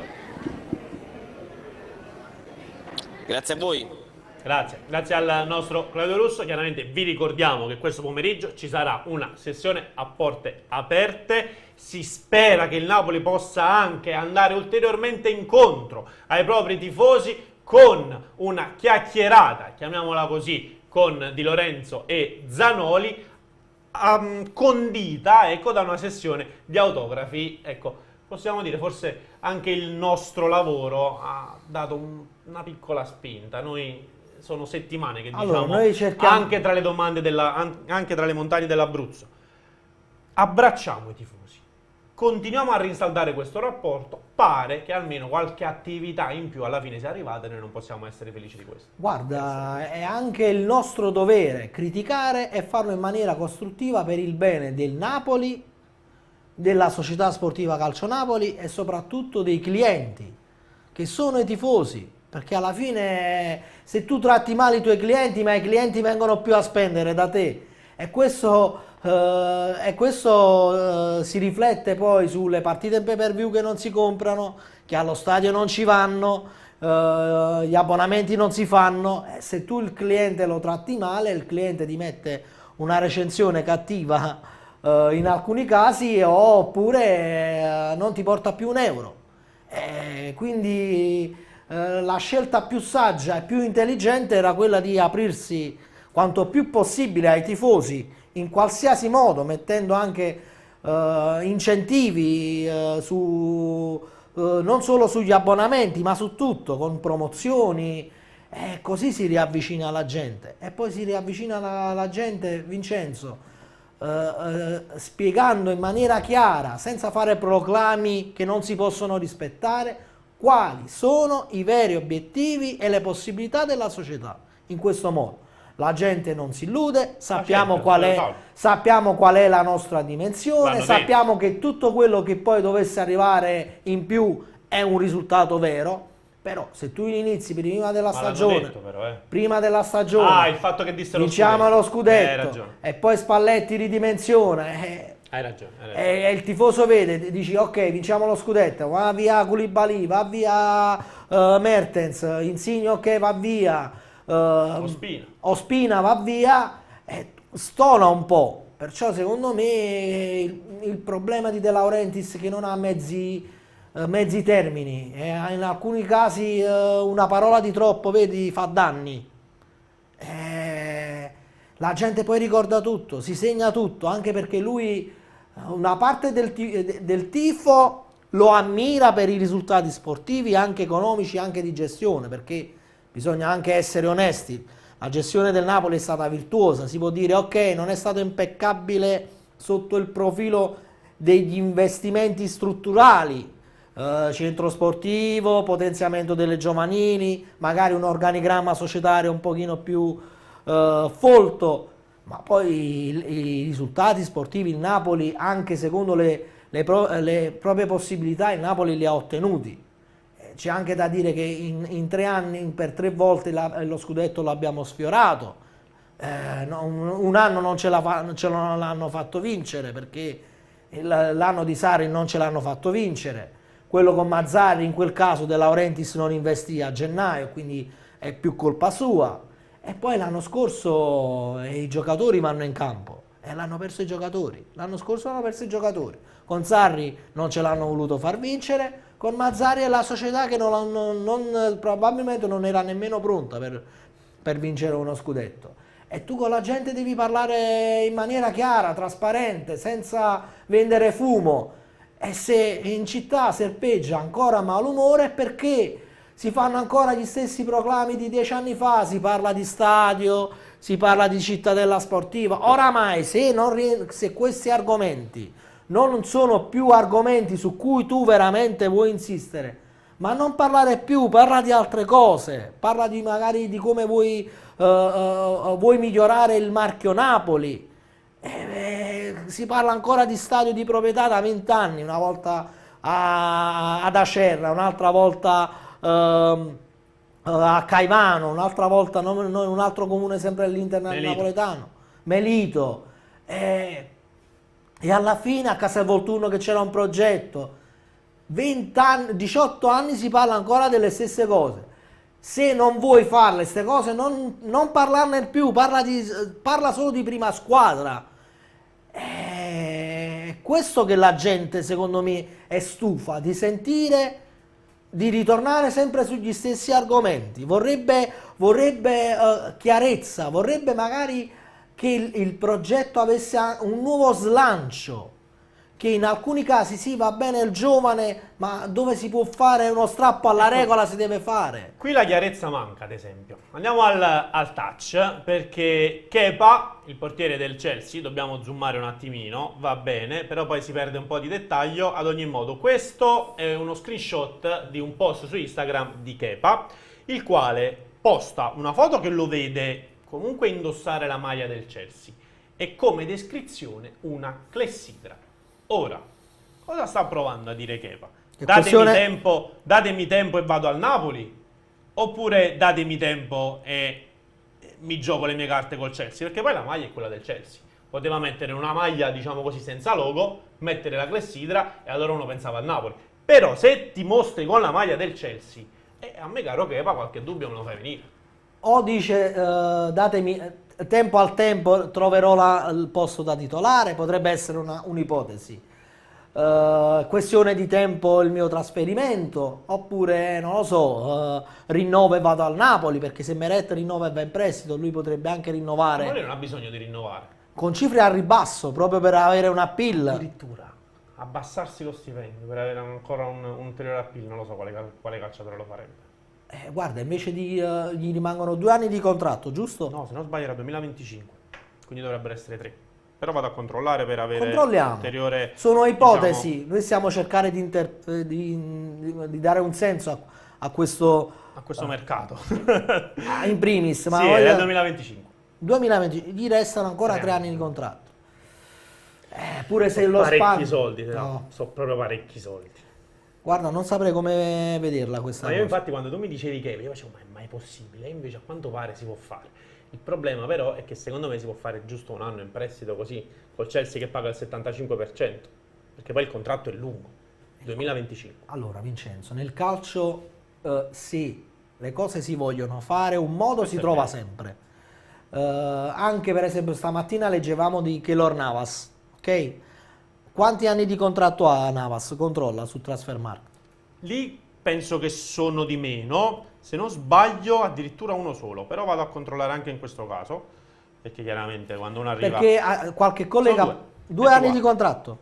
Si parlava addirittura di prestito biennale, ma prestito biennale se il giocatore ha 2 anni di contratto è improbabile. Magari potrebbe esserci un'operazione in stile Sanchez, ovvero che l'Inter paga al giocatore una buona uscita, il Napoli ci mette la differenza e Navas verrebbe da parametro zero al Napoli. E questa potrebbe anche essere un'altra chiave di lettura, perché altrimenti come fa a venire? Lui che guadagna anche più di Kepa. Sanchez all'Inter pare stia trovando una soluzione simile con il Marsiglia che gli darebbe 2 anni di contratto a 3 milioni. Lui che ha, se non sbaglio, guadagna circa 6 milioni e mezzo all'Inter, accetterebbe una buonuscita dall'Inter con l'altra parte che la va a coprire il Marsiglia con un contratto di 2 anni. Potremmo anche immaginare una cosa del genere, però la vedrei proprio perché stiamo cercando, o meglio, proprio perché il Napoli è tornato a fare un mercato da Napoli, la vedrei, se Kepa può avere una logica magari di scommettere e puntare su giocatori ancora giovani, quella su Keylor Navas riesco a fatica a comprenderla come operazione. Sarebbe molto più affidabile di Kepa, o meglio del Kepa degli ultimi 2 anni, perché Navas è Navas, secondo me qualora dovesse arrivare in Italia sarebbe il portiere più forte in Italia del campionato italiano. Se Kepa avremo ancora qualche perplessità legata agli ultimi 2 anni, su Navas non c'è nessuna perplessità, perché a Parigi ha dimostrato anche lì di essere un grande portiere. Vedremo come si evolverà le prossime 48 ore, che saranno decisive, perché poi c'è l'ultima settimana, il Napoli giocherà di lunedì. Io non riesco ad immaginare che Meret possa essere il titolare del Napoli a Verona, dopo aver visto le ultime 2 partite del Napoli, dove entrambi i gol incassati sono responsabilità di Meret, anche il gol col Girona. Ti dico, è un tiro che si poteva tranquillamente prendere. Le ultime di mercato con un Metra Pensé del calciomercato. Buongiorno a Nicolò Ceccarini. Ciao direttore, come stai? Bene, buongiorno a voi, buongiorno a tutti. Ciao, buongiorno. Quale futuro per Giacomo Raspadori? Più Sassuolo, Napoli o Juventus in questo momento? Il Napoli ci sta provando, è un'operazione. Allora, Raspadori mi sembra che abbia fatto capire in maniera chiara che il suo desiderio sarebbe quello, no, di provare nuove avventure professionali, e credo che il Sassuolo in questo non si voglia assolutamente mettere di traverso, però allo stesso tempo chiede tanti soldi, quindi bisogna lavorare sulla cifra. Io credo che il Napoli stia provando su Raspadori, credo che appena uscirà a Petagna arriverà Simeone. Sta pensando ovviamente di chiudere velocemente anche la questione del portiere, visto che Meret mi sembra ormai indirizzato verso lo Spezia, facendo un allungamento di contratto di 1 o 2 anni e poi magari andando in prestito a Spezia, quindi Kepa oggi, in questo momento in cui parlo, mi sembra ancora un po' in vantaggio rispetto a Keylor Navas e altri profili, e quindi insomma Raspadori, se Napoli prendesse Raspadori, secondo me farebbe un ottimo colpo, un grande colpo. È chiaro che la Juventus è lì, però non so se ha la possibilità proprio in questo momento. La Juventus deve fare anche delle scelte sugli investimenti, siccome deve operare in vari settori ancora, a centrocampo, in difesa, sull'esterno d'attacco, sull'alternativa anche a Vlahovic, deve fare un ragionamento su dove vuole investire i suoi soldi. Ecco, questo è un po' il discorso. Il Napoli mi sembra che abbia le idee molto più chiare, questo può essere il vantaggio. Ci aiuti a dirimere una questione tra me e il mio direttore, Nicolò. Lui dice che Simeone e Raspadori possono arrivare insieme, io sono un po' più dubbioso. Tu come la vedi?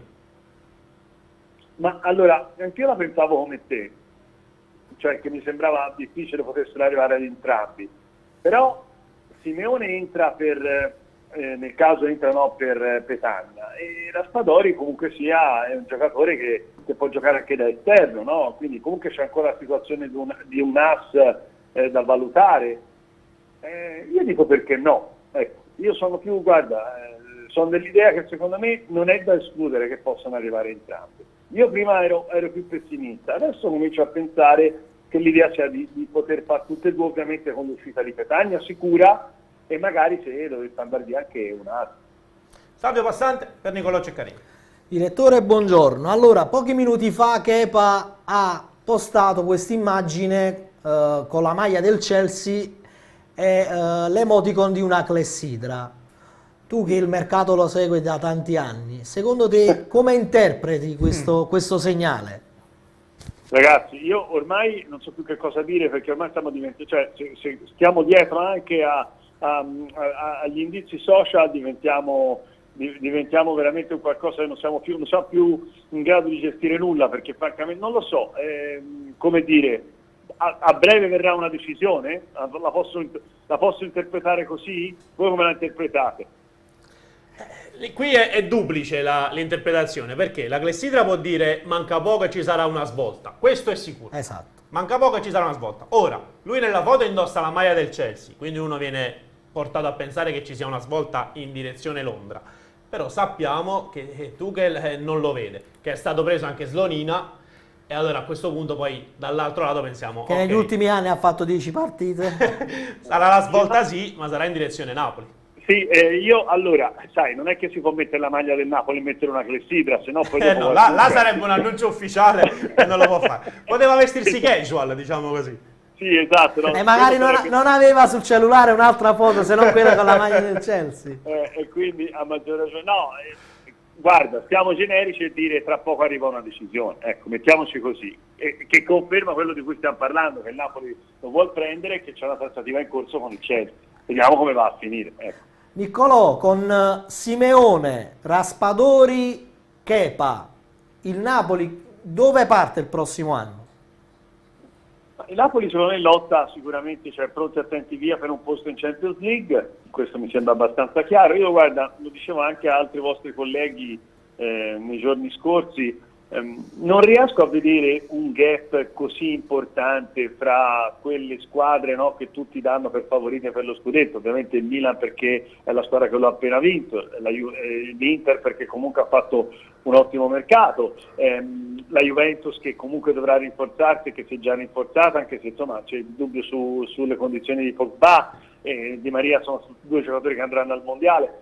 Io sinceramente non vedo delle distanze così ampie tra queste squadre e il Napoli, casomai vedo la Roma rafforzata, questo sì, vedo la Roma riuscire a salire, cioè potrebbe proprio per la zona Champions, per il lotto, no, delle squadre tra virgolette più importanti, vedo un rafforzamento della Roma e una salita della Roma, diciamo, nella zona che fino ad oggi non occupava, perché fino all'anno scorso insomma la Roma era un gradino sotto. Poi per il resto, ragazzi, questo è un campionato che sarà deciso non solo dal mercato, ma dai preparatori atletici, che dovranno essere bravissimi a gestire i calciatori in questo doppio confronto, diciamo, fisico, perché prima c'è la preparazione per i primi 3 mesi, poi 2 mesi di stop, il rush finale, e il lavoro sui giocatori che torneranno dal mondiale, e quindi è proprio anche il fatto del post mondiale che sicuramente inciderà nel rendimento di alcuni giocatori. Quindi a maggior ragione insomma dovranno essere bravi i preparatori atletici, le gestioni dei giocatori,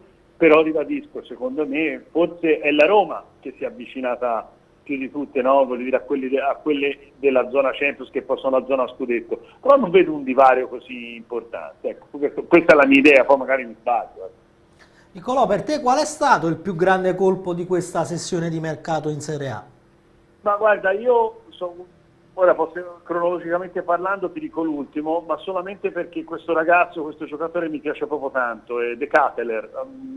Per me è uno dei colpi di quest'estate, non so se è il migliore sinceramente, perché poi ne abbiamo raccontati diversi, però De Ketelaere mi piace molto perché è un ragazzo di grande qualità, che a mio avviso è 4-2-3-1 di Pioli potrebbe dare delle soddisfazioni importanti, è stato preso secondo me ancora delle cifre tra virgolette abbordabili, anche se poi sono 35 milioni di euro, non noccioline, per cui ti dico sicuramente è uno dei colpi di quest'estate di Ketelaere al Milan. Ultima domanda, chiaramente vorrei lasciarla sempre a quella che è l'ottica Napoli, perché c'è una situazione, quella di Petagna, che ne blocca un'altra, quella legata a Simeone. Ci dicono da fonti vicine all'argentino che praticamente sia arrivato, c'è un po' di accordo su tutto, manca invece lo sblocco per la trattativa Petagna, ed è qui che chiaramente chiedo a te. Certo, infatti lì finché non si trovano d'accordo tra Monza e Napoli per Petagna, è chiaro Simeone non può arrivare, quindi questo è un po' il discorso, è un po' il ragionamento, però insomma io credo che ci sia la volontà del Monza di andare a prendere Petagna fondamentalmente. Vedi, a volte corriamo molto avanti, no, con le notizie, diamo già tutto per scritto e per scontato, e invece ci vuole un po' più di tempo, perché poi magari le operazioni vanno avanti ma si bloccano, poi ripartono. Diciamo che c'è un concetto base che io credo che il mondo voglia prendere Petagna, e Petagna insomma se c'è questa opportunità la vuole prendere in considerazione, però la trattativa va definita e quindi stiamo a aspettare che questa operazione si definisca, dopodiché io penso che il Napoli andrà a prendere sicuramente Simeone. Staremo a vedere. Grazie mille Nicolò per essere stato oggi con noi, un abbraccio. Grazie a voi, buon pomeriggio a tutti. Grazie Ciao. al direttore Nicolò Ceccarini. Chiedo al nostro Emanuele Bernardo di effettuare un ultimo tentativo per quel che riguarda quel famoso collegamento, altrimenti ragazzi chiaramente dovremo aggiornarci alle prossime edizioni. Antonio, Kim va al mondiale? Sai che non ricordo se la Corea del Sud è qualificata oppure no? Mondiale. Sì, ci va. Pensa, la Corea del Sud è qualificata e noi no. Vabbè, ma la Corea del Sud gioca pure contro il Vietnam le qualificazioni ai mondiali. Abbiamo messo con la Bulgaria, sai? No, era la Bulgaria, no? Era tra le tante, la Macedonia del Nord dico agli spareggi, poi bastava fare un gol contro la Bulgaria, un gol contro la Svizzera, invece... purtroppo è il calcio. Meno male che Aurelio De Laurentiis sta organizzato il mondialito. O meglio, ad oggi ancora non è stato organizzato niente, è un'idea. Speriamo, perché rimanere 2 mesi senza Napoli, signore, ma come si fa? È follia. Come si fa? Io non ce la faccio. Ma anche noi che vi raccontiamo, che parliamo dei mondiali, con tutto il rispetto dei mondiali, non c'è magari l'Italia. C'è Fabian ai mondiali, ci saranno i calciatori del Napoli. Se rimane al Napoli. Vabbè, qualcun altro ai mondiali ci andrà. Lozano ci va. Lozano ci va. Poi se rimane a Napoli. Perché qua dovete sapere c'è il cartello in vendita su tutti i giocatori. Per tutti, ma lui l'ha detto in tempi non sospetti, quindi vabbè, almeno qualcuno dei calciatori qualcuno ci andrà, almeno è nuovo, qualche nuovo sì.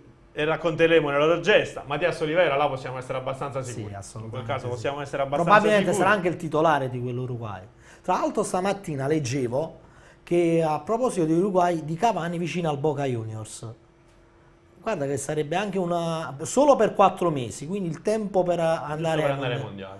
Perché se firma solo per 4 mesi col Boca, secondo me poi dopo andrà in Qatar, sai, in questi paesi per guadagnare gli ultimi soldi di una grande carriera. Sì, effettivamente dobbiamo dire che al di là di tutto Cavani, oltre ad essere stato un grande attaccante, ha monetizzato alla grandissima, perché ha tra Paris Saint-Germain, Manchester United, tra Manchester United e Paris Saint-Germain importantissimi, chiaramente anche al Napoli. A Napoli quando è andato via, che pagò il PSG, guadagnava quasi 5 milioni di euro ed erano i primi anni del Napoli in Serie A, quindi già a quel tempo la cifra era una cifra importante. Ci fu proprio dopo il primo anno un adeguamento a 4 milioni e mezzo a salire, Cavani che se fosse rimasto al Napoli probabilmente sarebbe entrato nella top 10 dei giocatori più prolifici della Serie A, perché aveva una media gol impressionante. Oltre 100 gol in 104 gol 104 gol in 3 stagioni. In 3 anni. Roba da alieno. Immagina se fosse altro rimasto... per il record di Mertens. No, se fai 104 diviso 3, la media sono 35 gol l'anno. Sì.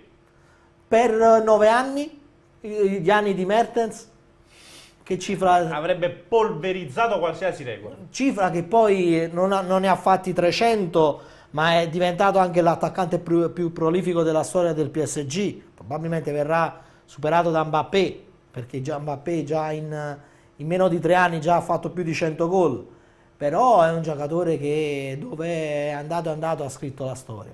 Io ho paura della Roma, ci scrivono i nostri telespettatori, ha fatto un mercato degno questa volta, soprattutto se arrivano Bailey e Belotti. Io ti dico, io non ho paura di nessuno, ho paura del Napoli, perché se davvero i nuovi arrivati si riescono ad inserire, se arrivano questi 3 giocatori, Raspadori, Simeone Kepa o un portiere alla Kepa, quindi di profilo internazionale, sulla carta non siamo assolutamente da meno, come diceva anche Ceccarini, degli altri. Guarda, non lo so. Io metterei sopra per il momento l'Inter, che è comunque un grande... Non lo se so. non cede nessuno. Se non cede nessuno, in questo momento. Se cedono anche Skriniar, sì, è tornato Lukaku, però... Io dico se non cedono nessuno. Sono passati 2 anni da quando è andato via. Gli anni passano, Vincenzo, non è detto che poi Lukaku torni qui e abbia lo stesso rendimento di quando sia andato poi al Chelsea. Tra l'altro non c'è neanche Conte questa volta, quindi...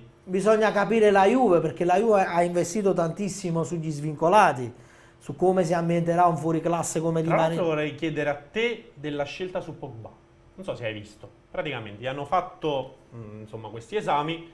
La scelta era triplice. Una, operazione massiva, importante, invasiva, che gli avrebbe fatto saltare anche il mondiale. 2, artroscopia, piccola operazione capace di insomma aggiustare, di tamponare e forse avrebbe potuto giocare il mondiale. 3, terapia conservativa.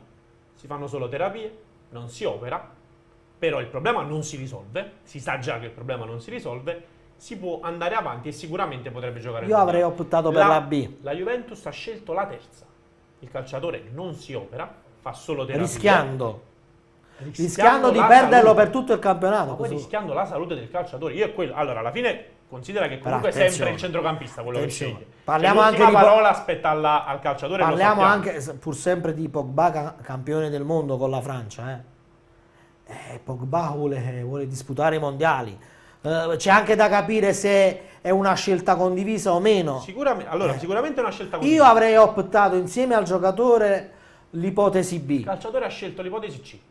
Ha detto io voglio andare al mondiale, non mi interessa, voglio giocare il mondiale. Sicuramente il rendimento non sarà quello che speravano entrambe le parti. Giocherà con la gamba tirata a questo punto.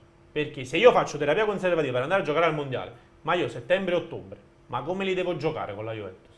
Cioè, secondo me è stata affrontata male, innanzitutto dal punto di vista della salute del calciatore. Questo rischia grosso e nonostante questo non si opera. Guardi, va bene la Juventus a ragionare così? Sul piano umano speriamo che non si faccia male. Sul chiaro. piano di rivalità speriamo che sia una scelta sbagliata della Juve, perché la nuova Juve ruota attorno a Pogba, c'è poco da fare, hanno investito tantissimo sul ritorno del giocatore francese e in quest'ottica qui potrebbe rivelarsi un suicidio da parte della Juve, quello di assecondare le richieste del giocatore. Speriamo che sia una scelta infelice, sarebbe in percentuale un vantaggio in più per le altre, tra cui anche il Napoli. Assolutamente, la Juventus con Pogba e Di Maria ha piazzato dei grandi colpi a parametro zero, tuttavia sono comunque calciatori diciamo non proprio di primo pelo, quindi che potevano anche rischiare un infortunio, anche se dicono sia stato di natura traumatica anche in questo caso. Ultimo messaggio prima di salutarvi, prima di congedarci. Ecco, Pogba è nato Pac, scrive Tonio. Vedremo, sarà il campo a parlare. Che ci dite di Mertens Galatasaray? Io conferme non ne ho avute. Devo dire la verità. Io non dirette. Conferme le ho avute, che c'è questa pista che è molto concreta. Come ti dissi ieri, Mertens cercava... Tutto fatto? Mertens cercava una grande metropoli, ti ricordi, una metropoli che gli consentisse visibilità, minutaggio. Guarda che Istanbul, io ci sono stato di passaggio quando intervistai Goran Pandev tanti anni fa, proprio quando il Napoli disputò la Supercoppa poi a Pechino contro la Juve a Doha, feci scalo a Istanbul. Ma c'è, a parte che è una città immensa, c'è una grande rivalità col Fenerbahce, ma c'è anche il Galatasaray, che è una grande polisportiva, perché quando arrivai nel centro sportivo in città, il centro sportivo iniziava con i campi da basket e con l'Academy del basket, il calcio quasi era secondario, però è una grande piazza, molto calorosa. Diciamo che Mertens non sentirebbe tanto poi sotto questo aspetto la lontananza dai tifosi del Napoli. Però non c'è solo il Galatasaray sul giocatore, secondo me sarà determinante l'ingaggio in questo caso, rispetto anche ad altre piste, perché c'è anche il Marsiglia che era interessato, a Mertens. Ti dico, se i turchi offrono davvero 4 milioni netti per un anno più uno, secondo me alla fine Mertens può accettare.